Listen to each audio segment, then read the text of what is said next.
Ke informasi lain, pemirsa, polisi membongkar praktek aborsi salah satu klinik di kawasan Raden Saleh, Jakarta Pusat. Ya, pengungkapan kasus ini bagian dari penyidikan tersangka pembunuh bos roti asal Taiwan, SS, beberapa waktu lalu yang juga melakukan aborsi di klinik tersebut.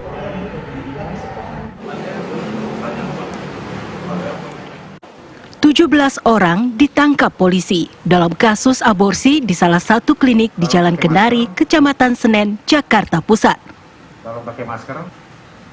17 tersangka tersebut terdiri dari dokter, perawat, calo, pembantu, dan pelaku aborsi. Pengungkapan kasus ini merupakan bagian dari penyidikan tersangka utama SS, pembunuh bos roti asal Taiwan beberapa waktu lalu, yang juga melakukan aborsi di klinik tersebut.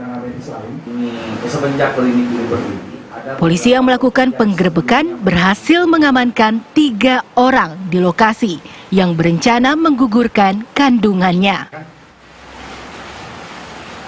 Dari data yang diperoleh, klinik tersebut diketahui telah berdiri sejak 5 tahun lalu. Namun, baru beroperasi selama 1 tahun, terhitung sejak Januari 2019 hingga April 2020. Total pasien yang melakukan aborsi sebanyak 2.638 pasien.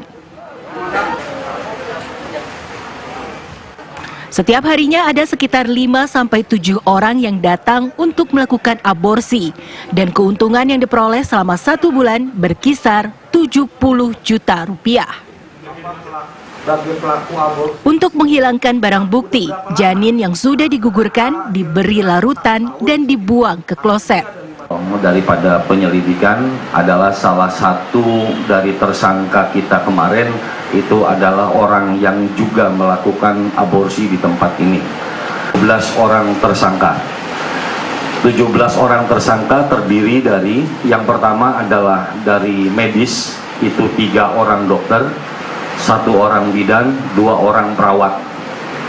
Itu ada 6 tenaga medis perinciannya. Kemudian diamankan 4 orang pengelola yang bertugas negosiasi, penerimaan, dan juga pembagian uang. Kemudian yang turut membantu melakukan itu ada 4 orang yang kita amankan. Dia tugasnya antar jemput, kemudian membersihkan janin, dan juga calo serta pembelian obat. Dan yang terakhir 3 orang yang melakukan aborsi, artinya 1 pasangan dan kemudian sama orang yang menyuruh melakukan. Berdasarkan sertifikat Kementerian Kesehatan, klinik tersebut diketahui resmi untuk konsultasi kandungan, namun disalahgunakan oleh oknum dokter dan perawat. Dari Jakarta, Robin Freddy, TV One mengabarkan.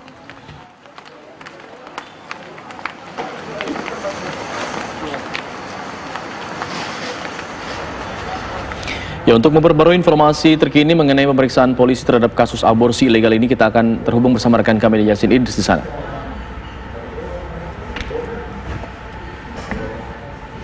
Yasin, kabarnya akan ada rekonstruksi pada siang hari ini, apakah sudah dilakukan?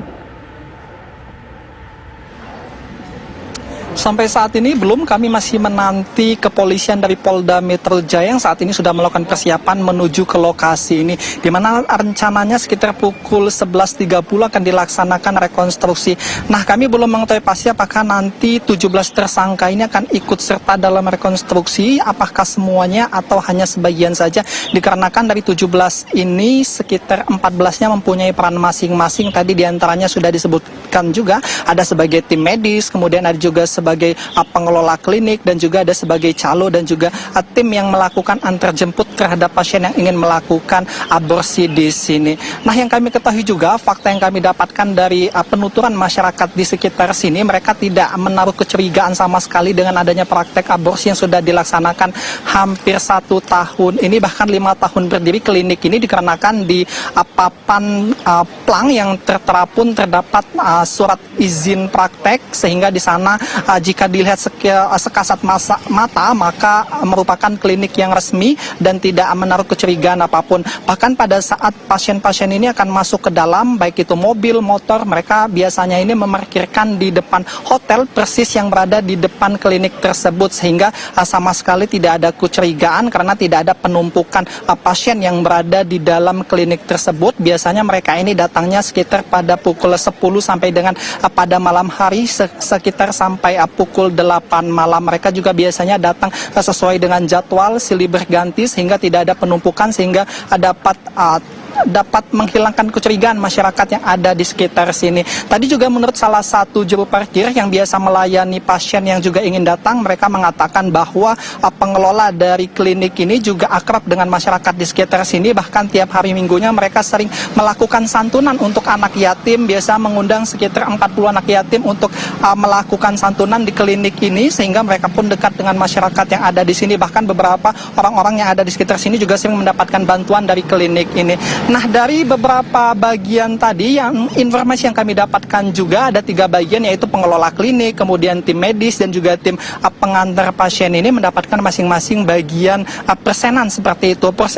Porsinya 40% untuk tim medis hasil dari uang yang didapatkan dari pasien, kemudian 40% lagi untuk tim pencari pasien, yaitu calo, kemudian yang mengantarkan dan yang membeli obat, kemudian 20% lagi diberikan untuk pengelola, yaitu yang terdiri dari orang-orang yang tinggal di dalam klinik ini, yang menjaga klinik, kemudian yang membersihkan klinik. Itu informasi yang kami dapatkan. Alfat, kembali ke studio. Iya, Yasin, Anda tadi mengatakan bahwa berdasarkan keterangan dari tetangga dan juga warga sekitar, mereka tidak mengetahui bahwa klinik ini adalah peruntukannya untuk klinik aborsi. Lantas mereka mengetahui klinik ini peruntukannya untuk apa? Apakah untuk klinik bersalin atau klinik berobat, seperti apa? Jika di tulisan pelangnya terdapat tulisan untuk dokter SPOG ataupun ahli kandungan, dan yang biasanya berdasarkan masyarakat setempat sini juga biasanya pasien yang datang ini tujuannya mereka mengatakan untuk melakukan pengecekan kandungan, kemudian untuk pengecekan secara rutin. Bahkan di sana juga terdapat tulisan praktek dokter umum, dikarenakan dari 6 total tenaga medis, 2 diantaranya merupakan dokter umum, sehingga wajar jika mereka datang untuk melakukan berobat untuk penyakit-penyakit pada umumnya, Agita. Yasin, pihak kepolisian mengatakan ada ribuan janin begitu yang kemudian diaborsi di sana. Apakah janin-janin tersebut juga dibuang di lokasi yang sama atau ada lokasi yang berbeda?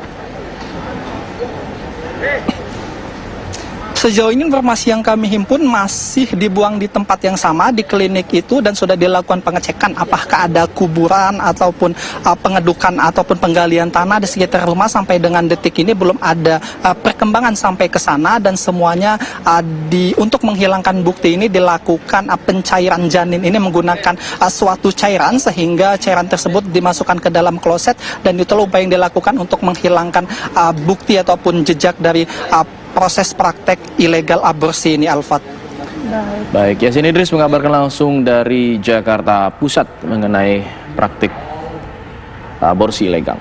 Pemirsa, terbongkarnya praktik klinik aborsi di Jakarta Pusat tersebut merupakan lanjutan dari kasus pembunuhan terhadap Su Minghu, pemilik toko kue yang merupakan warga negara Taiwan. Ya, perencana pembunuhan adalah seorang wanita, karyawan di toko kue milik korban yang juga merupakan kekasih korban yang dendam karena diminta untuk menggugurkan kandungannya.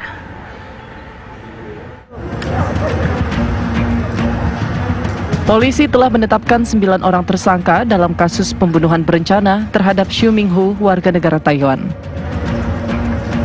Dari 9 tersangka, 4 diantaranya sudah ditangkap polisi. Salah satu tersangka yang ditangkap yaitu SS, karyawan toko kue sekaligus kekasih korban. SS menjadi otak perencana pembunuhan tersebut. Polisi mengungkap motif dari pembunuhan berencana ini ialah sakit hati kepada korban yang telah menghamilinya dan tidak bertanggung jawab. Tersangka juga ingin memiliki aset milik korban seperti mobil, rumah, dan tanah. Sebenarnya ada 9 tersangka, ya. Ada 9 tersangka, dan sampai saat ini sudah kami tangkap 4, ya, dan yang lain masih DPO. Tersangka utama yaitu atas nama SS ya. Ini perannya menyuruh dan melakukan serta membiayai eksekutor. Sebelumnya, jenazah Xu Minghu ditemukan di sungai di wilayah Bekasi, Jawa Barat. Dari Jakarta, Rizky Darmansyah, Junaidi Saifuddin, TV One mengabarkan.